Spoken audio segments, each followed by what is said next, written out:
Chapter 6. The Jesting Demon. Through the filth of Nadsakor now rode the warriors of Tanalorn. Elric, Moonglum and Rakir were at the head of the company, but there was no ostentatious triumph in their demeanour. The riders looked neither to left nor to right, and the beggars offered no threat now, not daring to attack, but instead cowering into the shadows. A potion of Rakir's had helped Elric recover some of his strength, and he no longer leaned over his horse's neck, but sat upright as they crossed the forum, coming to the palace of the Beggar King. Elric did not pause. He rode his horse up the steps and into the gloomy hall. "Theleb Ka'ana!" Elric shouted. His voice boomed through the hall, but Theleb Ka'ana did not reply. The braziers of garbage guttered in the wind from the open door and threw a little more light on the dais at the end. "Theleb Ka'ana!" But it was not Theleb Ka'ana who knelt there. It was a wretched, ragged figure, and it sprawled before the throne, and it was sobbing, imploring, whining at something on the throne. Elric walked his horse a little further into the hall, and now he could see what occupied the throne. Squatting in the great chair of black oak was the demon which had been there earlier. Its arms were folded, and its eyes were shut, and it seemed, somewhat theatrically, to be ignoring the pleadings of the creature kneeling at its feet. The others, also mounted, entered the hall now, and together they rode up to the dais and stopped. The kneeling figure turned its head, and it was Urish.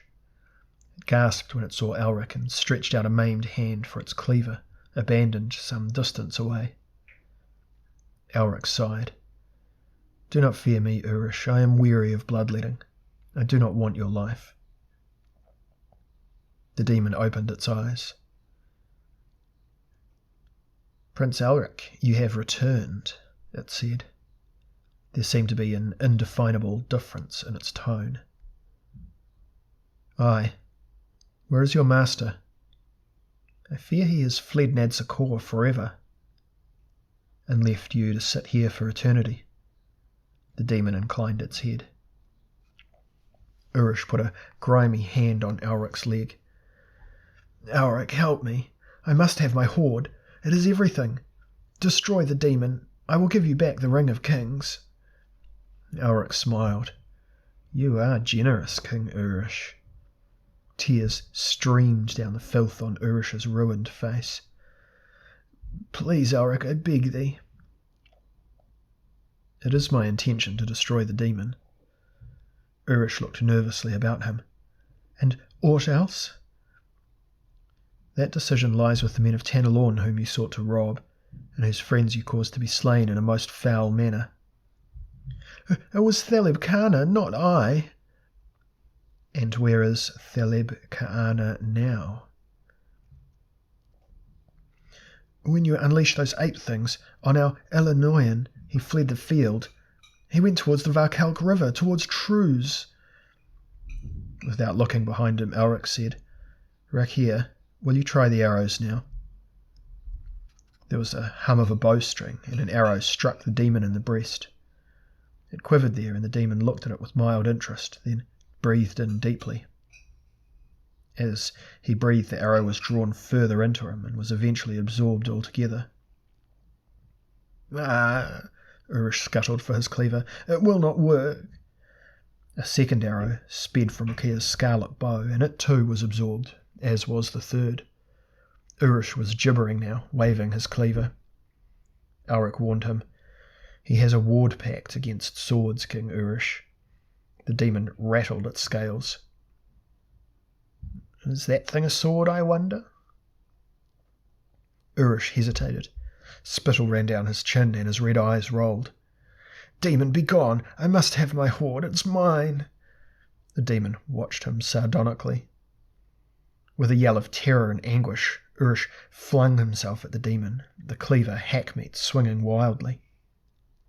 Its blade came down on the hell thing's head. There was a sound like lightning striking metal, and the cleaver shattered to pieces. Urish stood staring at the demon in quaking anticipation. Casually, the demon reached out 4 of its hands and seized him. Its jaws opened wider than should have been possible. The bulk of the demon expanded until it was suddenly twice its original size. It brought the kicking beggar king to its maw, and suddenly there were only 2 legs waving from the mouth. And then the demon gave a mighty swallow, and there was nothing left of Urish of Nadzikor. Elric shrugged. "Your ward pact is effective." The demon smiled. "Aye, sweet Elric." Now the tone of voice was very familiar. Elric looked narrowly at the demon. "You're no ordinary. I hope not, my most beloved of mortals." Elric's horse reared and snorted as the demon's shape began to alter. There was a humming sound, and black smoke coiled over the throne. And then another figure was sitting there, its legs crossed. It had the shape of a man, but it was more beautiful than any mortal. It was a being of intense and majestic beauty, unearthly beauty. Arioch. Elric bowed his head before the Lord of Chaos. "Aye, Elric. I took the demon's place while you were gone. But you have refused to aid me. There are larger affairs afoot, as I've told you. Soon Chaos must engage with law, and such as Donblas will be dismissed to limbo for eternity. You knew Donblas spoke to me in the labyrinth of the Burning God." "Indeed I did. That was why I afforded myself the time to visit your plane.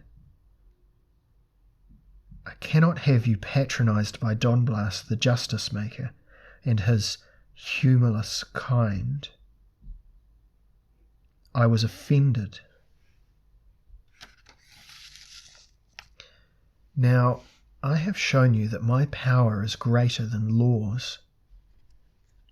Arioch stared beyond Elric at Rakia, Brute, Moonglum, and the rest who were protecting their eyes from his beauty. "Perhaps you fools of Tanalorn now realize that it is better to serve Chaos." Rakia said grimly, "I serve neither Chaos nor law."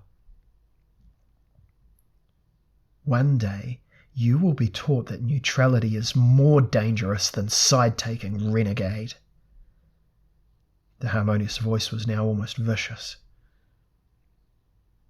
"You cannot harm me," Rakia said, "and if Elric returns with us to Tanalorn, then he too may rid himself of your evil yoke." "Elric is of Malnibone. The folk of Malnibone all serve Chaos and are greatly rewarded. How else would you have rid this throne of Thaleb Kana's demon?" "Perhaps in Tanalorn Elric would have no need of his Ring of Kings," Rakia replied levelly.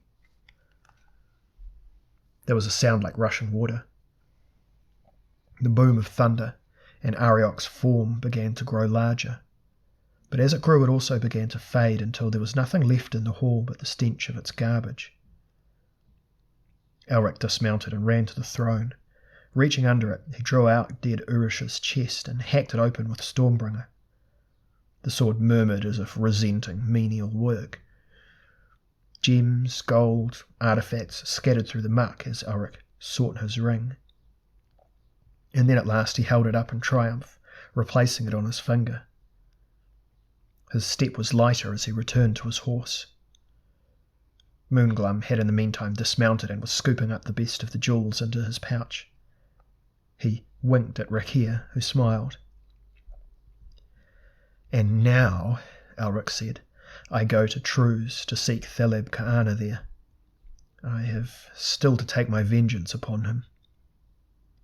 "Well, let him rot in Truz's sickly forest," Moonglum said. Rakia placed a hand on Elric's shoulder. "If Thaleb Kana hates you so, he will find you again. Why waste your own time in the pursuit?" Elric smiled slightly at his old friend. "You were ever clever in your arguments, Rakia, and it is true that I am weary.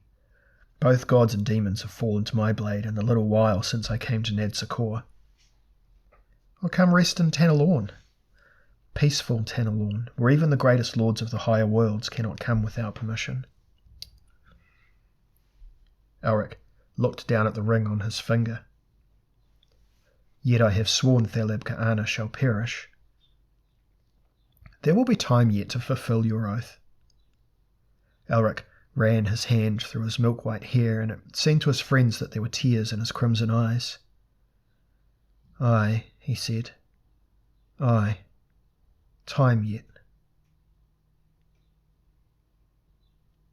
And they rode away from Nadsakor, leaving the beggars to brood in the stink and the foulness and regret that they had aught to do with sorcery or with Elric of Melniboné. They rode to eternal Tanalorn. Tanalorn, which had welcomed and held all troubled wanderers who came upon it, all save one. Doom-haunted, full of guilt, of sorrow, of despair, Elric of Melniboné prayed that this time Tanalorn might hold even him.